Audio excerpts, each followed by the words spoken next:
Welcome back to another edition of Real Spiritual Talk Radio. Joining me today is near-death experiencer Kristin Butler. Kristin, welcome to Real Spiritual Talk Radio. Thank you. I'm happy to be here. Absolutely. And I do understand that you had what can be described as a hybrid near-death experience, and that is a bit distressing, but a bit peaceful. Is that so? Yes, sir. You want me to kind of go into it? Yes, it was a hybrid experience. It started out very hellish, very traumatic, very agonizing. But then, yes, it turned very peaceful, very blissful, and very life-changing for me. Absolutely. That's great to hear. And we're going to get into that very shortly. But before we do, let's walk backwards a little bit and get a bit historically acquainted with your religious belief systems. Tell us, did you grow up with any particular religion or spirituality? And if so, what were your belief systems prior to your near-death experience? Okay, so at the age of 16, I was baptized as a Baptist. I had went for a few years, so I was pretty faithful. I read a lot of the Bible, and I believed in Jesus Christ and in God. And but I had, over the years, grown away from that because I saw a lot of religious dogma in the religion, and I didn't necessarily feel that that was who God was.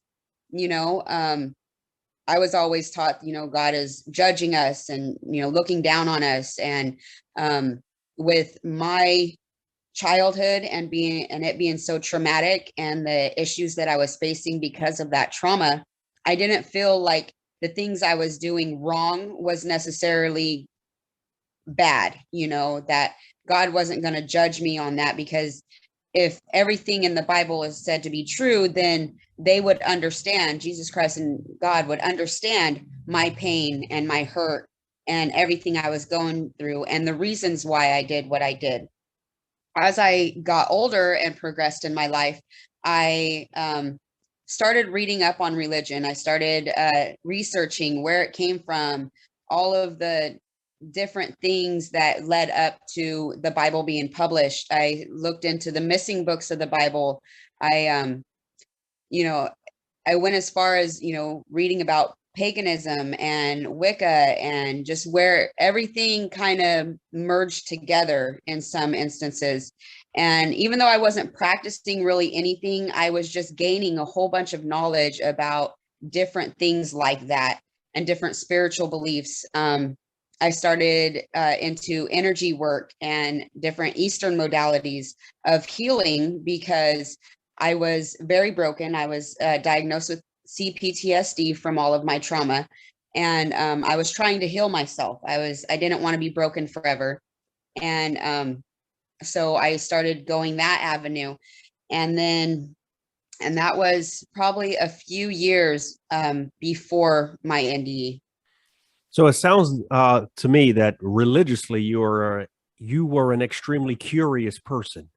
Now you talk about trauma, childhood trauma. What exactly caused this particular trauma? I had a lot of physical abuse. I watched a lot of abuse of my mother. And then it also happened to me. I had sexual abuse, neglect, all kinds of things like that. To where I was beaten with belt buckles, and I was taken away from my mother and my stepdad for that reason. And then I was placed into foster care for a little bit. And so it was a very traumatic childhood. And you talk about reading the Bible and becoming accustomed with the idea that God loves all, but you didn't feel you were getting that because of the religious dogma. So it makes perfect sense to me why you would believe that someone who went through all of this trauma in their life, starting from a child, God would certainly understand. God would have the knowledge of the intention of why you did certain things based on, the things that happened to you. So why don't we move into the day of your near-death experience? Tell us exactly what it was that caused your near-death experience to occur. I accidentally lacerated my foot on a glass. I was walking around with flip-flops on, and I had lost my footing. And whenever I stepped back, my flip-flop kind of went sideways, and I stepped on a really thick drinking glass, and it lacerated my foot about 2-3 inches deep. And I started losing an extreme amount of blood. And I called the paramedics whenever I started feeling very woozy and very weak, because I was like, okay, this is not right, and the blood wasn't stopping. And whenever the paramedics came out, I had my 3-year-old son with me, and they told me they could not transport me with my son. And I said, well, what am I supposed to do? Because I don't have nobody to watch him. And I need to, I think I need to go to the hospital. And they even told me, you need to get there as quick as you can. But they would not transport me. So I wasn't able to get anybody to watch my son. They had wrapped my foot, but it was still bleeding. And nobody could come and help me until the next morning. So I remember watching my son play in the dirt as I was like halfway in and out of everything. And I remember just praying that it wouldn't be my last night with him. And I remember watching the sunset, feeling like it was going to be the very last time I saw it. And I remember thinking how beautiful the sun looked and how beautiful this life was. And so I don't really remember too much after that. I know I got my son into bed, and a lot of people have said that I just dreamt what my experience was, but I know that it was much more than that. Sometime during the night, I had my experience started off with hearing screams of torment. And the feeling I had inside my soul was like it being ripped from my body. And it was very, very, very scary. It was very scary. And I remember trying to hold on because, I'm all that my son has. And that was what I was trying to hold on to. And at some point, with all the noise that I was hearing and the screams of torment and all of that, I remember yelling out to God, you promised never to leave me nor forsake me. Where are you? And at that moment, it was like a hand reaching down and grabbing me by my collar. And I went straight up, and light exploded. And I was filled with love and with peace and with comfort. And then I experienced a life review as well. Fascinating. So it sounds as if as you entered into this otherworldly realm, you immediately went into this place of torment and screaming. And it wasn't until you reached out, almost literally quoting a Bible verse, that you were ripped out of this particular tormenting, right? This place of torment into this place of peace. You said you had a life review. Why don't you discuss exactly what it was that you experienced in this life review? Because in my opinion, I believe the life reviews are one of the most fascinating things about a near-death experience. It's where we get to learn about ourselves and the people around us. Yes.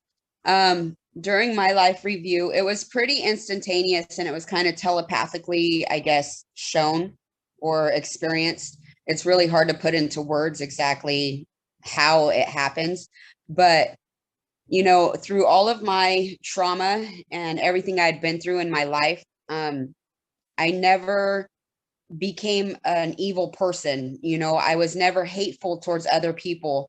And I feel that I was given all of that love that I always held within me back. I was shown instances of my life that I had come near death before.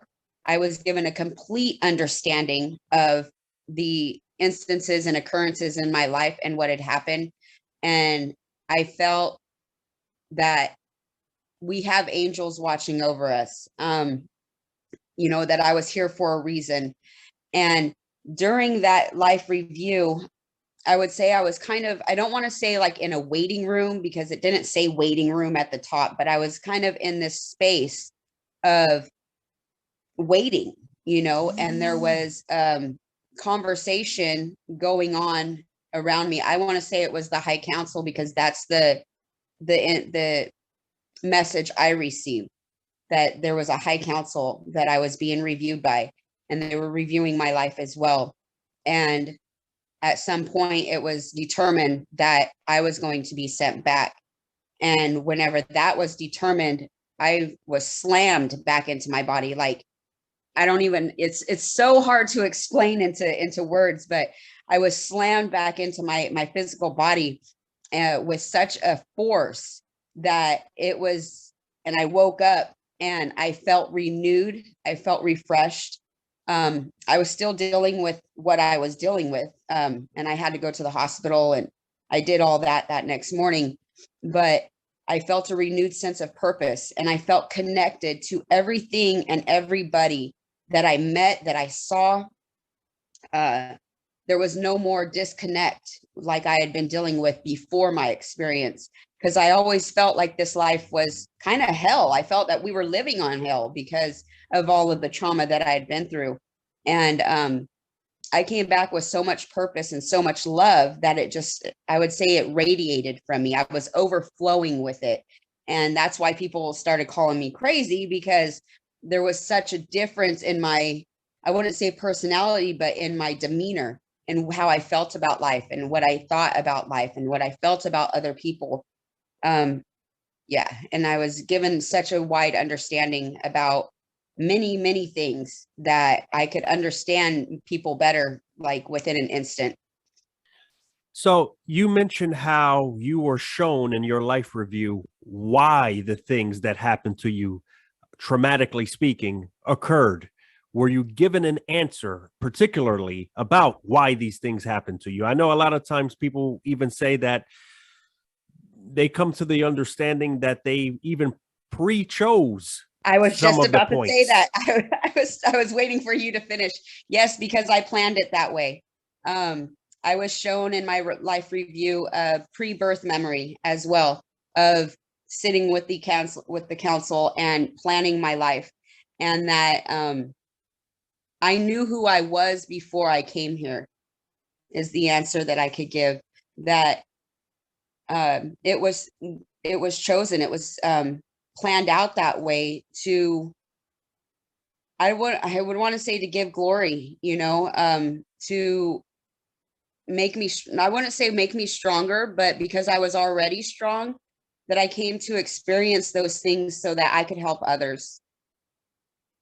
Yeah, a couple of reasons that I can think of as to why people would pre-choose a violent life, a traumatic life, is one answer I always hear is that they may be paying back some sort of karmic debt from a past life, or it's in some way, shape, or form, as you just said, you're helping someone here become stronger, whether it's yourself or the people around you, and it also aids in some sort of spiritual evolution, right? Yes. The person Yes. has now took on all of the weight of the world, and now they can go back into this earthly, rather this spiritual realm, a brighter entity, so to speak, because Yes. now they have received a lot more knowledge than they did in the previous life. Another question I have for you is, why do you believe you had a hybrid near-death experience? We're still trying to figure that out. You're probably familiar with Howard Storm. He is a famous near-death experiencer, particularly famous because of his hybrid near-death experience, where he was in this hellish dark realm, almost being torn to pieces. And he too was brought out, like yourself, into this light realm full of peace, love, and joy. Do you have any idea why you would have experienced this hellish place? I have a couple hypotheses on that. One is because I had already thought that this life was hell. I had almost like had a cloak over my spiritual eyes of the beauty of this life. And so since I was holding on to that, like I didn't hate other people, but I hated this life. I hated this existence. And so I feel like I was shown what I was shown to show me that this life is a gift, and that I could be able to explain that and to communicate that with other people that feel like this life is hell, and it's not. This life, every day that we are here, is a gift to be used as we see fit, because we are creators of our own existence. Even in this physical realm, we create a lot of what we have. I realized that, after all my childhood trauma, I had been in domestic violence scenarios, and I realized that that was because of the subconscious programming of my childhood following me into my adulthood, and that the only way that we could break free of that is to kind of go back and realize what we're doing, that we are the main component. I always felt like, why is this still happening to me? I hated to be with abusive men. At 5 years old, watching my mother get abused, I was like, that's never going to be me. And sure enough, as I got older, I was attracting those type of people into my life. And so once I had my near-death experience, I was able to see that it was my own thought process that was creating that in my life. And so even though I realized all of that, the reason why I think I experienced the hellish experience is because I hated this life. I hated the gift that I was given of life. And so I was shown that to show me what a beautiful gift this actually is. My other hypothesis is, after I came back, I was drawn to start reading the Bible again. And there was some passages that really stood out to me. And one of them was that Jesus descended before he ascended. So even in his earthly experience here, he descended to the depths of hell to be able to draw us out, in my opinion, out of those things, because he has been there as well, and the glory could reach from top to bottom or bottom to top. You're never actually stuck in that place, in my opinion.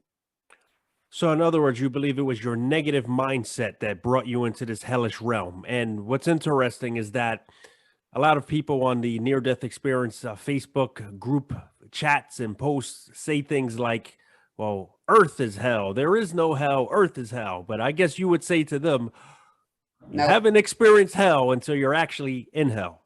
Right. It's a complete separation of the soul and spirit, in my opinion, in my experience. That's what it felt like. It felt like I was being ripped in two, and I was separated from the love and the light that is our soul and is who we are at our core being. So no, this life is not hell.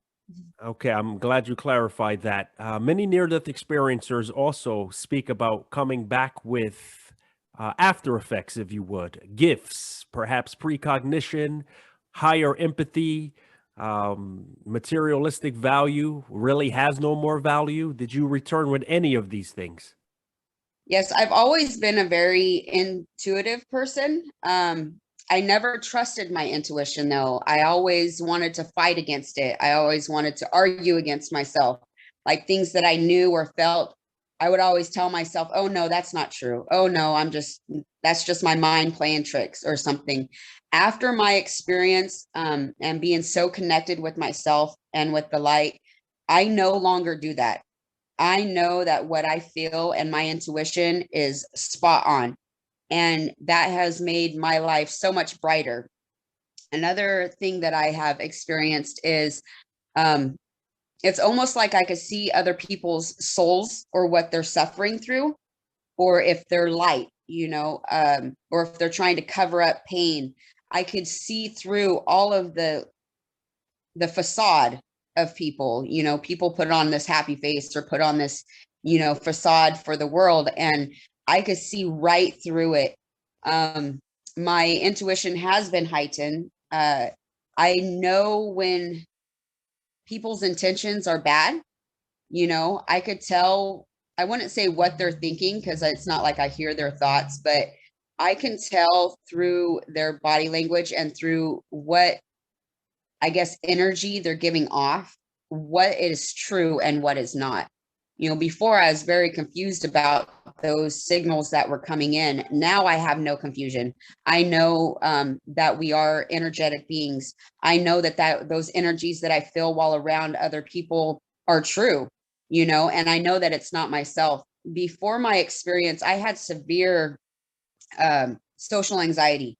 Like I could not be around people at all. Big crowds would really bother me because I felt unsafe. Now I don't have that issue. It's like I know my energetic boundaries and I know when it's coming from outside of me. And even whenever it is, I could empathize with it more. And I know how to protect myself and to speak with people a whole lot better than what I used to. I wouldn't say I was judgmental before, but I was very closed off to being empathetic with people and being soft with people. I was very a hardcore type of person.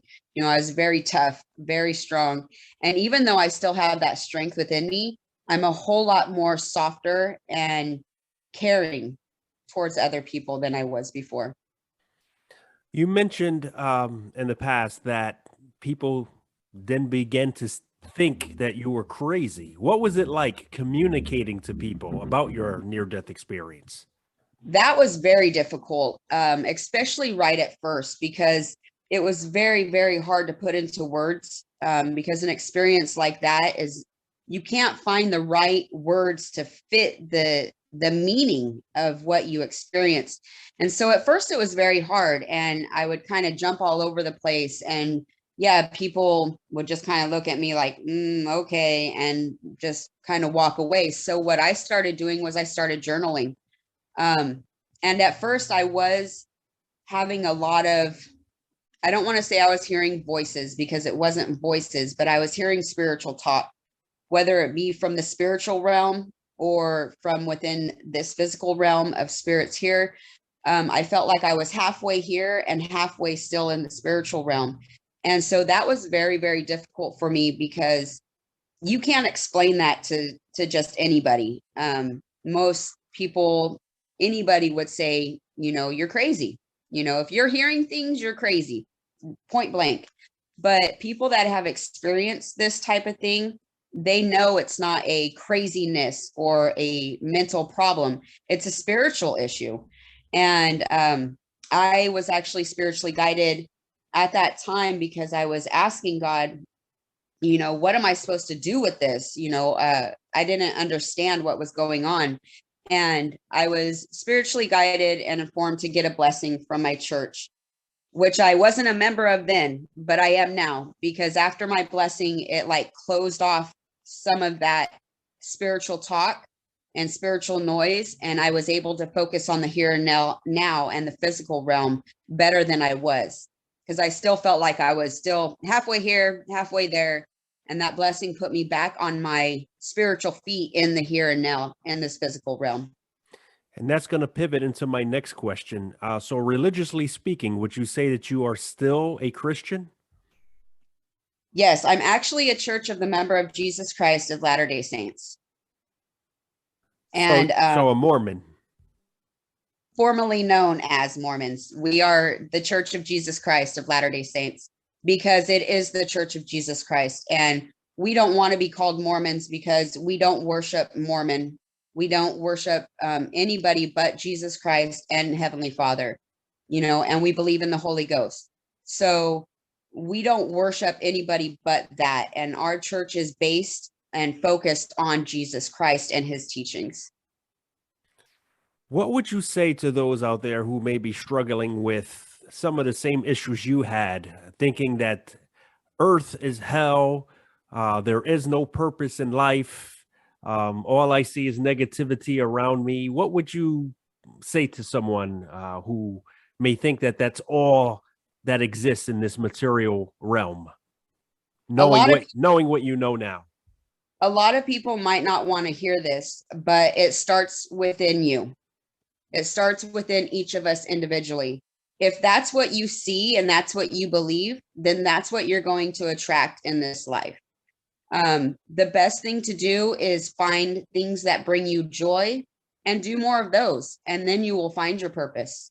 The more you focus on the joyful things in this life, I'm not saying totally ignore all the bad, because yes, bad stuff still happens.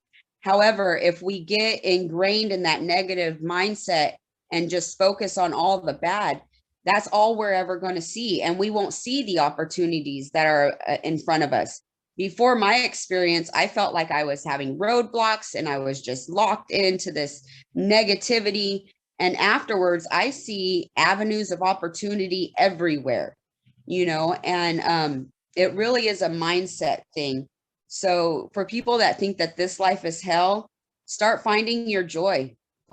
Even if it's a small thing, you got to start small, because if you don't really believe that this life can be joyful, it's going to be really hard to find joy because you're not even looking for it. Well said. And I definitely agree with your notion that God is an intentionalist, right? Which is, God is looking at the heart. He understands why actions are done, especially based on actions that were done to the person prior. Yes. He knows us completely, because I do believe that we lived in the spiritual realm before we came here. Obviously, since I did have that pre-birth memory, I didn't just form here. It wasn't just here that I formed everything. We existed before we even came here. And that's one of the reasons why I'm in the, I guess, religion that I'm in, because they believe that as well, that we all were spiritual beings before we came to this earth to obtain a body to be able to live this life of existence. Makes perfect sense. Well, Kristin, I want to thank you for coming on Real Spiritual Talk Radio and sharing your extremely fascinating account. No, thank you very much for letting me share. I really appreciate it. Absolutely, no problem. Ladies and gentlemen, Kristin Butler.